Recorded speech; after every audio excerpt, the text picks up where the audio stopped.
हाय दोस्तों, आज एक और नई कहानी लेकर आया हूँ। ये कहानी है जिद्दी बाप। हर एक बाप के अंदर एक जिद होती है। जब अपने बेटे को देखता है कुछ करने के लिए, कुछ करवाने के लिए, तो आज एक कहानी सुनाऊंगा, जिद्दी बाप।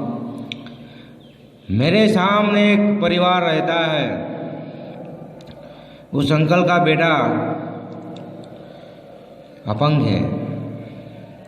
वो अपने पैरों पर नहीं चल सकता। तो जब भी बच्चे खेलते हैं उसके सामने वो देखता है। वो अपने घर के आंगन में बैठता है और जब उसके पास कोई बॉल जाती है तो सब बच्चे उसे चिढ़ाते हैं। ऐसे ऐसे शब्द बोलते हैं जो हमें भी दुख होता है, उनके माँ बाप को भी दुख होते हैं। लेकिन जो छोटे छोटे बच्चे हैं उनको पता नहीं वो क्या उसे कहते हैं, ये कैसे शब्द यूज करते हैं। जब उसके पास बॉल जाती है तो उसे कहते हैं, ये लंगड़े बॉल दे दे,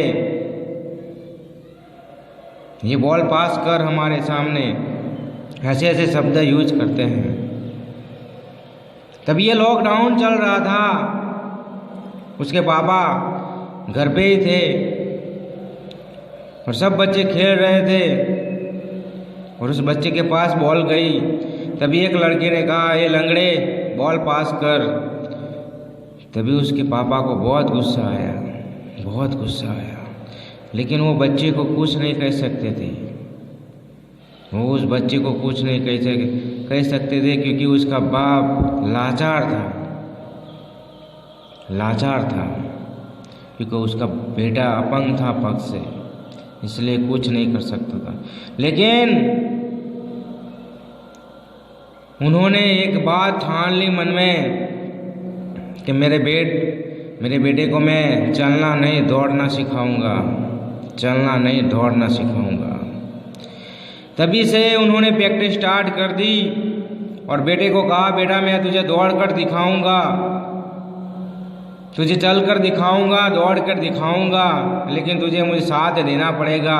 तब उस बेटे ने कहा, पापा मैं आपके साथ हूँ, मैं आपको साथ दूंगा। और ये जो लोग मुझे चिढ़ाते हैं उनके मुंह बंद करने हैं, हमें उनके मुंह बंद करने हैं। तभी पापा की आंख में आंसू आ गए कि एक बच्चा मेरा साथ दे रहा है। उसे भी बुरा लगता है, उसे भी बुरा लगता है। तभी पापा सुबह सुबह में उसे उठाते हैं, एक्सरसाइज करवाते हैं, चलना सिखाते हैं उसे, धीरे धीरे उसे धीरे धीरे चलना सिखाते हैं। तभी ये पापा को साथ देता है, सुबह उठ जाता है। पापा जो भी एक्सरसाइज कहते हैं वो करता है। वो उसे अंदर से विश्वास आता है कि पापा मैं थोड़ा थोड़ा चल सकता हूँ, पापा मुझे अच्छा लग रहा है अब। और पापा को भी अंदर से गर्व महसूस हो सकता है कि मेरा बेटा चल सकता है, मेरे बेटे को अच्छा लग रहा है। तभी 15 या 20 दिनों में इतना फर्क पड़ा, 15 या 20 दिनों में इतना फर्क पड़ा कि पहले पैर हटा नहीं सकता था, दूसरी जगह नहीं ले सकता था। अब लोग जो छोटे छोटे बच्चे खेलते हैं और कहते हैं लंगड़े बॉल दे, तो वो खड़ा होकर उसे बॉल दे सकता है, वो खड़ा होकर बॉल देख सकता है। तभी सारे बच्चे चौंक जाते हैं कि ये अपना पैर हटा नहीं सकता था, अब तो खड़ा हो सकता है। आने वाले समय में ये चलने लगेगा, दौड़ने लगेगा, भागने लगेगा, क्योंकि एक बाप की जिद है और बाप की जिद अगर कोई नहीं आ सकता। एक बाप की जिद के आगे दुनिया झुक सकती है, एक बाप की जिद दुनिया को झुका सकती है।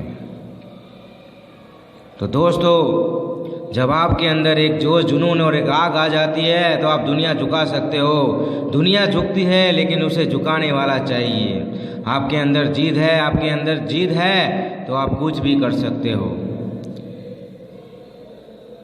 जिद इतनी बड़ी होनी चाहिए कि आप बड़े से बड़े पर्वत को भी चीर सकते हो। दशरथ महाराज का नाम सुना होगा, उसने अपने हाथों से पर्वत चीर दिया था, क्योंकि उसके अंदर एक जिद थी, एक जुनून, एक आग थी। और आपके अंदर एक जोश और जुनून की आग होगी तो आप अपनी मंजिल पा सकते हो। आपको कोई नहीं रोक सकता, किसी की ताकत नहीं आपको रोक सकता है। तो दोस्तों, ये पाप की जिद के आगे सर को झुकना पड़ता है, और जो भी जिद होती है वो कुछ ना कुछ पा लेती है। तो दोस्तों, आपकी मंजिल आपको पानी है तो आपके अंदर एक जिद होनी चाहिए, एक जोश और जुनून, एक आग होनी चाहिए। आप जो भी मंजिल है आप पा सकते हो। तो ये वीडियो आपको पसंद आया तो अपने दोस्तों में शेयर कर देना। मैं मिलता हूँ नेक्स्ट स्टोरी में। हाय दोस्तों।